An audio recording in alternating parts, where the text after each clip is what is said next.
affordable. Bill Lauder Ford.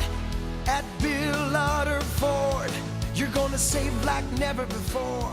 It was the wife of the Chamber of Commerce manager in the 1960s who coined the phrase utterly affordable, a tagline that has defined Bill Lauder Ford ever since. But Bill Lauder Ford's chamber membership has been more than a simple advertising tagline. Utterly affordable. Bill Lauder Ford.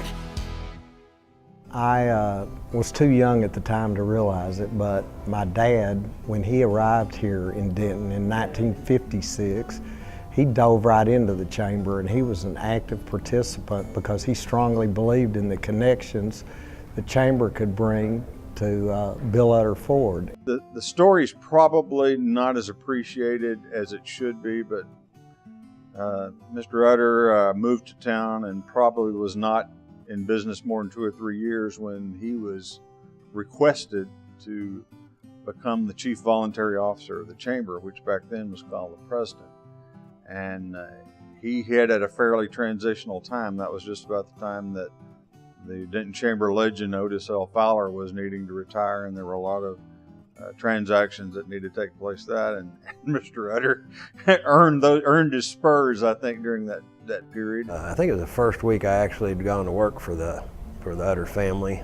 It was probably like the second or third day. Mr. Utter said he had a meeting at the Chamber of Commerce, and he said, "Carl, you need to go with me." And I said, "Okay." So I did, and it was a transportation committee meeting that he was the chairman of, and he encouraged me to do that, obviously, because of his involvement for years and years, and he thought it was the right thing to do. He was a strong believer in the Chamber of Commerce. We've had another president since then, Carl Anderson, and we've had J.C. Jones and others before her doing work strongly tied to the Chamber of Commerce.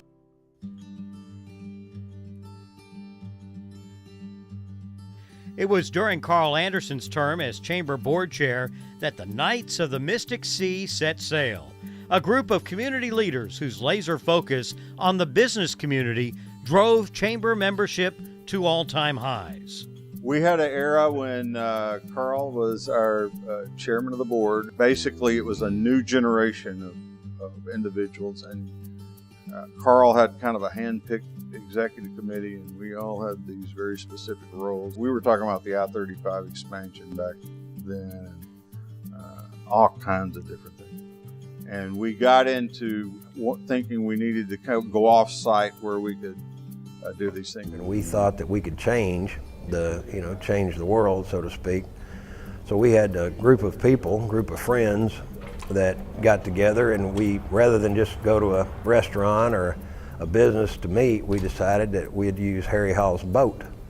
And so the Mystic Sea was actually Lake Louisville, Lake Dallas. Go out and have a Friday afternoon work session, so to speak. And by the time we added all the supplemental aspects of it, we were about ready to, move the communists off the Canadian border. So we would get on the boat, several of us, and go out to sea and start solving the world's problems and the chamber's problems. First of all, it benefited us because we were out there by ourselves, and it was calm and peaceful, and we wound up trying to make some decisions or try to form some ideals that we thought was good for us, and we thought it was good for the chamber and good for business.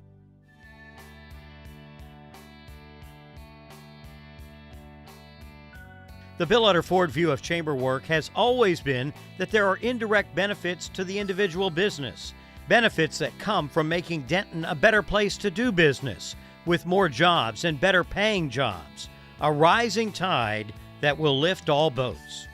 Well, Bill Lauder Ford, as I say, has always had that position. All boats rise, absolutely, and they started with it from the very beginning. It's natural. In a for-profit situation, you measure your success by units moved, products sold. But the chamber's here for community development and economic development, and to set that field of play where it's equal and where it's level.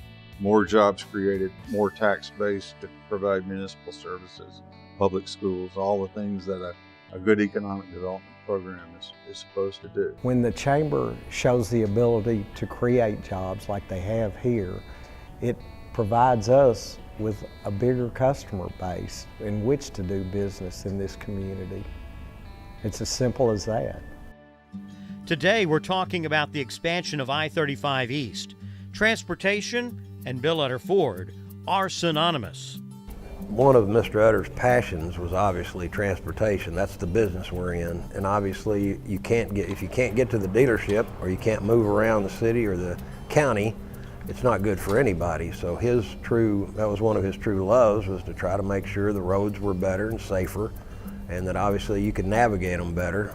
It always makes everybody happier when you can get from one place to the other. He was just too powerful of a man. His spirit is still here. And he laid such groundwork, and the ripples are still probably going from his commitment to a project such as that. For Bill Utter Ford, 56 years of being a part of the Denton Chamber of Commerce pays dividends every day. It's a membership investment, but it is the investment of time toward building a better place to do business that has the real payoff. If we all do well together and we all play off each other, then I think it's a really good thing not only for the Chamber, but for all the businesses and all the people that are involved. I would just urge everybody, the volunteers today, the people to get involved, find something that you have a passion for, and work hard and do everything you can to help, because again, I think it's going to come back sevenfold on what you put into it. Bill Jr., Carl has never, for their membership, expect us to have been responsible for selling any number of units for them. It's all about make the community equally successful for everybody, where we can all take our piece of the pie and succeed. And so with Mr. Utter's activity, especially in surface transportation issues, he made it productive for this community to grow and expand and commercially be successful. And from his perspective, that's what the Chamber was supposed to do. The stronger the Chamber of Commerce to a community, the stronger the community, in my opinion.